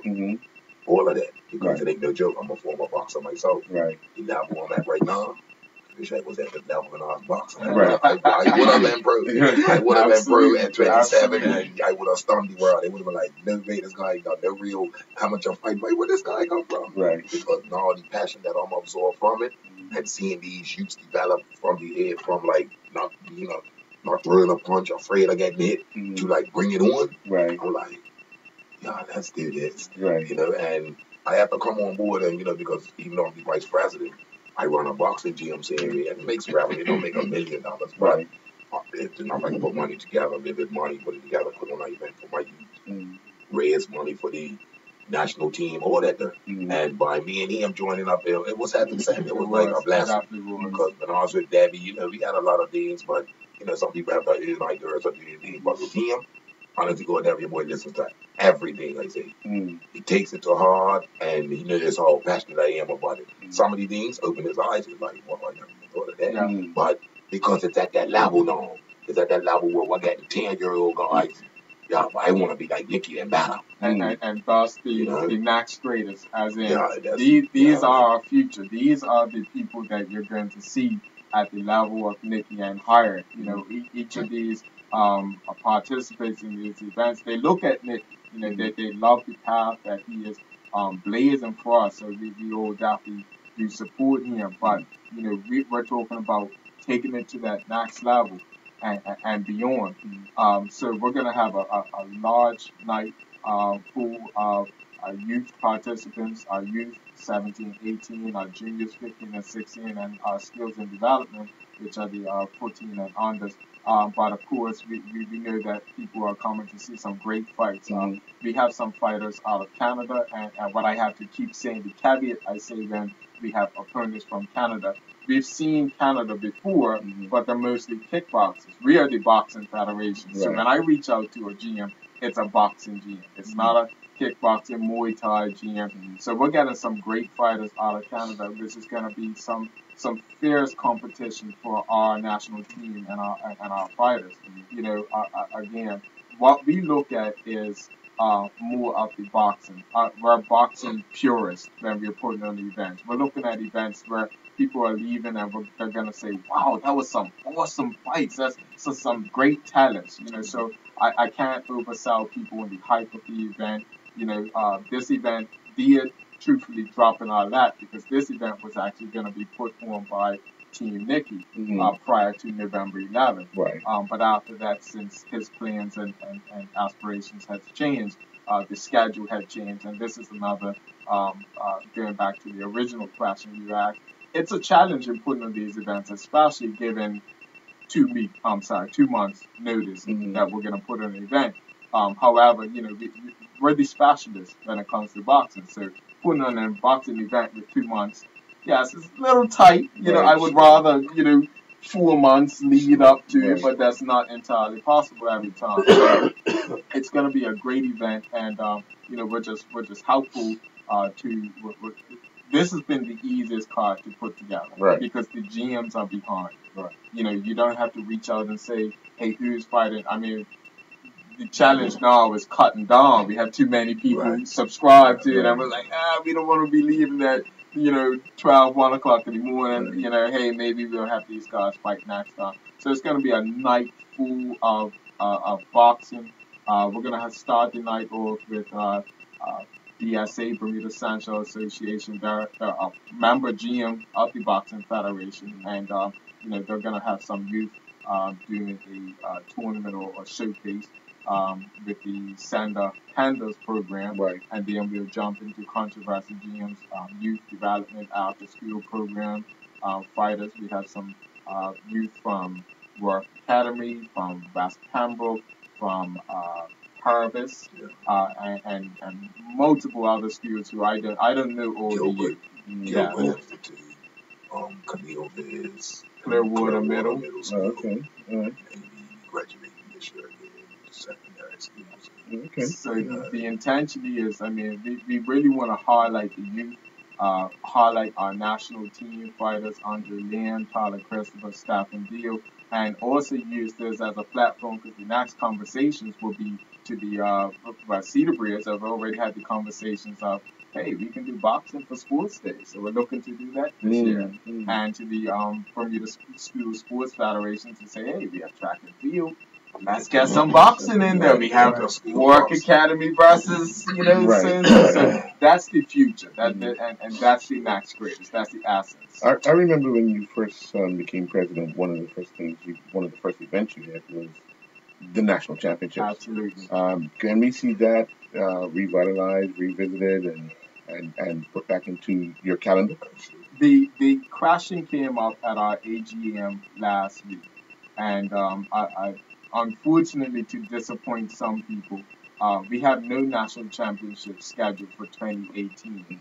Only because, like I said to the adult boxers who were asking and eager to see that, we don't want to take attention away from the national team of what we have right now. We only have 2 years now to qualify and get to the Olympics. If we continue to keep adding new people onto the national team and have to develop them, personally, I believe it's going to take time and attention away from who we have. It's going to make that hurdle just a little bit more difficult because we really only started training as a national team for about a month now, if that. Taking the time to establish the national team, which was what we done when we had last spoke. So Tyler and Andre come directly from that event, which was 2016. Yes.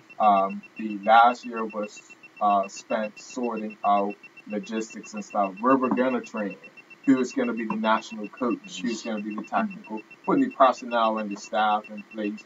And now this year we can use this year to focus on qualifying. So this event we would like to let Bermuda know is directly in aid of three things: our youth programs, our national team. They're trying to qualify in Mexico, Tijuana, Mexico. We go in March this year to qualify for the CAC Games, which is a qualifier for the Olympics. Yes. They have another opportunity if they miss or if they fail to qualify for this one. Their last opportunity would be at the Pan Am Games, which will be in 2019. So we are confident in our team. We are confident in our fighters' ability and our national coaches, Jamal Woolridge and Mannix. We're very confident in that, but we don't want to, again, detract from that. I know we're here to talk about this here, but one of the things that quickly comes to mind, and having a conversation with Andre about it, to qualify, boxing is a little different. Yes. Because you're fighting more regularly than you would normally fight. How do we plan to manage that? Because it's you could spar as much as you want day in, day out, but actually fighting is a different beast. I'm going to let Leo answer that, but I'll just preface it with one thing that we know, and which we are addressing, is that we don't get to fight as often as others do, which is, something that you recognize. And one thing that we said in us making sure that we have events regularly, even if it's a sparring session at Aries Sports Center, we need to get in the ring more often. What you saw with the Portuguese team that just left there from November, they fought 3 weeks after that. 3 weeks. No 3 months. 3 weeks after that, their same boxers were fighting again, back in action in a national level They competition. had what they consider the national championships. That's it. You know, Right. so but I'll let But Leo.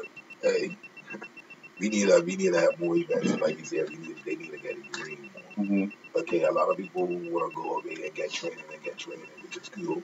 But if you're going over there and getting training, excuse me, if you're going over there and getting training and you're not bringing that same training her and implementing it and sharing it, it don't make no sense. Right. It don't make no sense because then you just have one person that's good. Right. But then you got all these people that love boxing and you ain't That's sharing that knowledge. Right. So with me, I'm been studying Mayweather. I'm on that Mayweather tip. Like train hard and your fights become easy. Right. Think defense first and your offense is that much easier. Right. Train consistent. You gotta over train. Don't under train. Right. Don't train consistent. Right. You gotta go to the gym, make the bag every day. Right. You get the speed bag one day, heavy bag one day, do pure cardio another day, speed bag, heavy bag, and cardio one day. Switch it up because you're training your body to take care of, to do certain things, different things at multiple times. Right. I start doing calisthenics with my fighters now. Like I did push-ups, then again straight into pull-ups, then again squats. But everything's on a slow pace. Right. Instead of getting let me see, no, let me see you do 15 a damn 5 seconds. So you're getting 5 seconds, 5 seconds up. And they got the team with like swirling. I said, exactly. You ain't strong on the outside. Right. But you got that endurance strong and that endurance strength. And another method I do with my fighters now, I spar them, turn the clock off. I'm doing more than 3 minutes anyway. Right. Because at the end of the spot, I'm making sure you're doing more than 3 minutes. And when they got caught 3 minutes, 4 minutes, they don't realize that they're good. I'm like, okay, I don't know if you do this, but you got like 5 minutes of spot. I'm like, say it makes 3 minutes so easy for them. Right. Go out there and show these people what you could do. Right. Don't go out there and leg it. Go out there and take the fight to the guy. Make the guy fight. Grab fans. The more fans you grab, the more money you're gonna make. The more money it pulls in, the more trips you got to go on, the more everything you get. Right. You know what I'm saying? Me, I retired. I'm got more fans now than I had when I was boxing. That's true. You know, like literally, like I've got fans coming out. They were talking about I would have never thought you was getting what? There you go, then, because I'm tired of looking at you doing these sparring accidents. I would, well, if somebody brings it on, bring it on. But I keep myself conditioned for my fighters. Right. Because I get in the ring, I spar with them, and I'm doing 5. Struggling to do 5 because I ain't playing with them. I'm just not hitting hard. Only night, what are we looking at as far as the national team guys? What are they fighting? 6 rounds? They're fighting 3 rounds. Amateur AIBA is 3 rounds, 3-minute rounds. No headgear. They would be considered elite or the former open class is now called elite. So that's what Are they wearing the gloves that we would see them trying to compete? Absolutely. For the Olympics. The standard we follow the AIBA standard anyway. So every competition they'll be wearing AIBA standard gloves. So that the AIBA gloves take the sting out of things. Right. So the style of fighting that you will see in the Olympic style boxing is going to be different from what Bermuda may be used to, and that's one thing that I was going to actually that's explain what that. Your question was leading to that, and I'm glad to. If anybody went to the Regiment event in September, you got to see a good example of that style of boxing. Because the punch count at that event was phenomenal. It was off the chart. Right. And the pace of the boxing in that event is what really is different from what we are used to in Bermuda with the pro style boxing. Right. They are punching, they are firing, they are moving very quick, they are punching very open, they are countering. They understand that the punch rate has to be very hard. Right. So that means the cardio and the fitness is very hard. We saw the regiment, we saw the RAF guys when I was heading to work, knowing that they were on South Shore. I would take South Shore that whole time. And every morning, no matter if it was rain, sun, I saw them out running. And that was just one part of the training regimen. So we're going to see that style of boxing from this event. The Canadian fighters who are coming down are at that level as well, that elite level. We're going to see a lot of technical boxing and high punch count versus that hard hitting knockout. the gloves are designed. Right. So that we haven't had a knockout maybe since the last national championship. Whereas going before that, Right. knockouts would have been frequent. Right. If you Right. came in and you didn't know what you were doing, boxing is unforgiving. Yeah. You're gonna get laid on the canvas. Right. Before we wrap up, John, just wanted to congratulate you on the fun films that you're putting out for your calendar in 2018. What I'm listening and gathering is that the more events you put on, the more you get out for your boxers and your organization. So the 2018 calendar year is going to look very positive in the boxing field. Sure. Absolutely. I can let, we're trying to fill some gaps in the schedule, which we anticipate will be filled by different promoters or organizations. But on our end, we have what we would consider a full calendar. We have this event in February. Then we have in June 1st and June 2nd. That's the One World event that we held at the stadium last year. After that, we have Lear's annual big birthday boxing bashment. But what makes it even better this year is literally controversy Jim's 5th year up and running, and it's just getting better and better. So this is my way of giving back, to my youth and to my fighters. And come, let's do this, man. Let's show these people what you guys do. And what I told Leo, I said, unfortunately, Leo, I think we have kind of outgrown what he has done. So we're trying to scale it up a little bit, So we might have to put. I know Leo is grassroots, but I said, Leo, I might have to pull it from the location you usually do it and take it somewhere where He wants to Never ring know when that Devon's up Rec the Field. Yeah. Those floors, man. If nobody's never stood on that balcony and looked out at that ring, Yeah. what? Yeah. Man, it's a beautiful sight. But I love it. I like to fill it up and have a really see it. Exactly. And And got then 2 separate VIP sections, bottom hall, top hall. finally, we have November already booked at Southampton Princess. So for the fight public, I know they love Princess. Please come out and support all the other events as well. We know we love Princess, but we don't have Nikki Bascom this year. Foreseeably we might not have him this year. It will be my charge to the boxing fans. Come out and support our next lineup of athletes. Before we already have 2 of them that are. This is the semi-pro route, So we want to get them, and we want to recognize our boxers along the pathway, not only when they meet their accolades and meet that achievement. No, the last question for me, the March one, is that the last qualifying date for CAC? That is the qualifier for CAC. Okay, correct. for the region, for this region. For this region, okay. Correct. All Yes. All right. How many get to go? Do you know? We the AIBA rules say 1 per each weight class, so we can take 10. However, we only have 3. Right. No, I'm talking about how many people from the region in each weight class goes, not from each country. Because what they do is for games, they measure the amount of athletes they'll have, and they'll say, well, boxing can only have a total of 300 athletes. Right. So how many from the region would be considered in each weight category? I am not even sure. Okay. Sure, but right. it is our intention to Find medal, out and all that that. means Okay. that not find out. If we medal, that guarantees us to the end. All right. Well, yeah. We'll keep an eye on that, Yes, and sir. obviously February 17th at Cedar Bridge, the next greatest. Thank you. Thank you, gentlemen. Thank you, John, for coming on board. And of course, we'll have you back on before the 17th. Absolutely. I got a couple of fighters. Well, we're just trying to work out a good day where a couple of these fighters could be available, a couple of these if possible. Not a problem. You know what I'm saying? This time of day is like I'm in school. So, that's all. But that week they won't be in school. Yeah, right. Okay. All right. Thank you. Thank you, bro. I appreciate you Take a guys. commercial break and be back after this. Thank you, gentlemen. All right. Thank you, bro. Yes, I appreciate you. Yeah, my best one. Cool. Something like that. All right. Cool. All right. Keep up the good work. I only have one, but I'll leave you guys with this.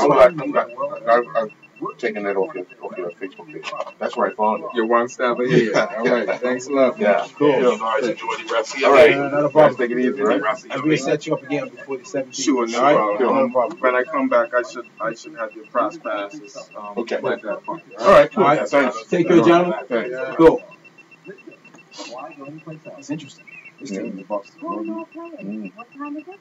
But he had that plan when he first took over. It's just everything takes time. But I give him credit for this. You know, a lot of organizations, like people come and say, "Oh, we do this, do that." But they never get it off the ground. Yeah. Yeah.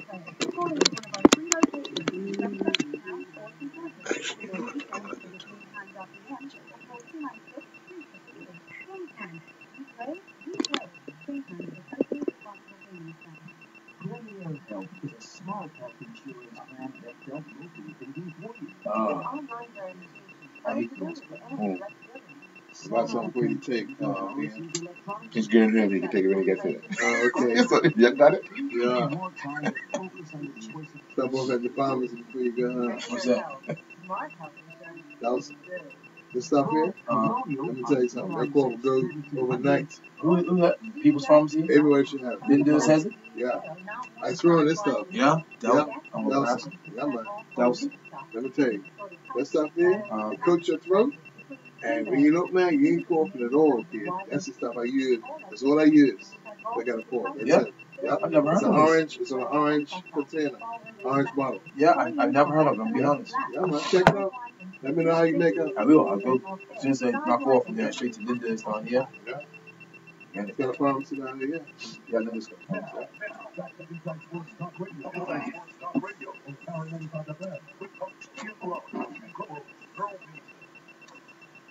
And welcome back to Inside Space Talk. It is my co-host, always continue talking today. It's my place. Last Monday, I think that was shit. That's it. That's it. Health as well. Yeah.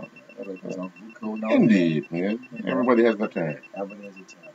Just wanted to remind our listeners again, if you're interested in the World Cup sponsorship, this week's on Thursday. We have all the information for you. You can send it to electronically or online directly. A profile of the supplement and present to our potential sponsors for World Cup 2018, which is ending in June 14th until July 32 teams. All right. Well, we do want to thank our guests from today. That includes Couture Horton Parent Chief, Dave Wolf, Leo Richardson, and Nathan Gill from the Bermuda Boxing Federation. And we look forward to speaking to all four of those individuals again sometime soon, because obviously we have the Commonwealth Games coming up. That's right. Fitness is a way of life nowadays. For sure. And the boxing event on the 17th of February. Also our winner in the trivia question. Yeah, congratulations again to Wild Child. She got the answer to the following trivia question. Kurt Cooper, one of Bermuda's premier sailors, sailed in 3 Olympic Games during what years? And she said 1964, 1968, and 1972. Congratulations. Congratulations. We have a trivia question next week. Yeah. And hopefully a different winner. Yeah. No. Hey, you know you can, bro. You got it. You know it. Yeah. Power to you. All right, bro. We'll talk later. Okay. Have a good day. Thank you, Don. Thank you, Don. No problem.